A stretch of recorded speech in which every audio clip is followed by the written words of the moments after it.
You know, when you think about a bodybuilder, what's the first thing that pops into your head? Probably the incredible physique up on a stage, right? Well, today we're going way beyond the stage and deep into the science. We're going to use some amazing sources to uncover all the hidden lab work, the super precise nutrition, and the sheer mental strength it takes to build a body like that. So, let's dive in. I mean, you look at them and it's absolutely a work of art. There's no question about it. But is that the whole story? Or is there a complex, deeply calculated science driving every single choice from the very first meal of the day to that last grueling rep in the gym? That's what we're going to find out. So how are we going to do this? Well, we've got the perfect guide.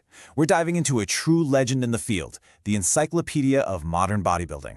Think of this as our map for understanding how these incredible athletes are built, one piece at a time. All right, first up, let's look past the obvious. We're going beyond the biceps to really get to the core of what this whole pursuit is about. And right out of the gate, our source just shatters one of the biggest myths. Bodybuilding isn't just about lifting heavy things. Nope, it's more like a giant, intricate puzzle. And every single piece, the training, the technique, the food, and yeah, even the psychology, has to fit together perfectly. And here's something that might surprise you. The real work doesn't even start in the gym. It actually starts up here, in the mind. It's all about having crystal clear goals, building unshakable discipline, and knowing exactly why you're putting yourself through all of it. That idea leads us straight into our next section, the bodybuilder's blueprint. The encyclopedia gives us this really clear roadmap that pretty much every serious athlete has to follow. So, what does this blueprint look like? Well, it's a really logical four-step process. See, first, you have to define your goals. What are you actually trying to achieve? Then you build that ironclad discipline to see it through. Only after that do you start mastering the fundamental principles of training. And then finally, you work on perfecting every single exercise technique. It's a system, not just a bunch of random workouts. But of course, you can't build a high-performance machine if you don't give it the right fuel. And that brings us to nutrition.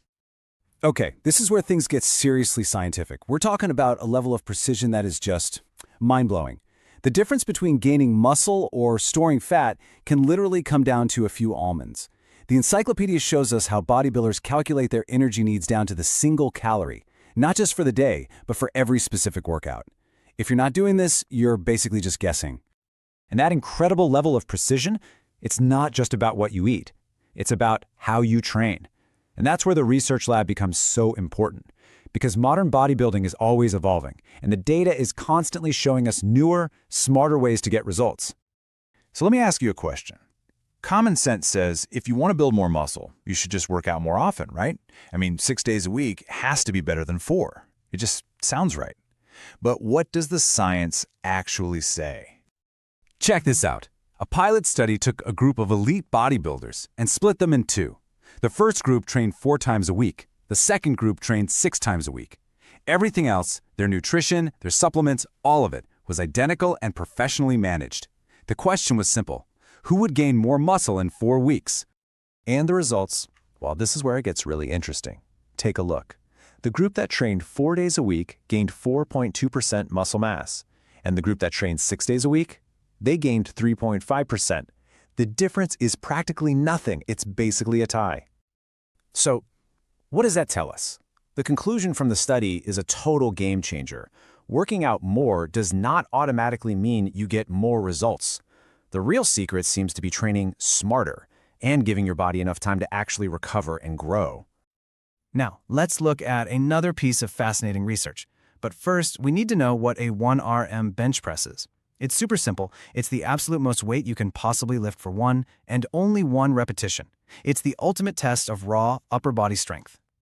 So, why does this one number matter so much? Well, it turns out it's like a master key that can predict your strength in a whole bunch of other exercises. It's a scientific shortcut to a smarter, more efficient training program. What the study found was a really strong connection between your bench press strength and how you'll perform on things like bicep curls, shoulder presses, and tricep extensions. So, in plain English, if you know your max bench, you can make a really good, educated guess on what weight you should be using for all these other lifts. It's a way to make your training safer and more effective from day one. So, you start to put all these different pieces together. The mind, the blueprint, the fuel, and the hard science, and you begin to see what it really takes to build the total package of a modern bodybuilder. So what's the big takeaway from all this? It's that modern bodybuilding is a complete science. It's this incredible discipline that rests on 4 pillars: the mental game, a disciplined blueprint, precision fueling, and a constant dedication to learning from the latest scientific research. And that kind of leaves us with one last big question. We've seen how science is completely reshaping the modern athlete, busting old myths and finding smarter, faster ways to get results. So if this is what we know today, what does that mean for the ultimate potential of the human body tomorrow? What limits are even left to break?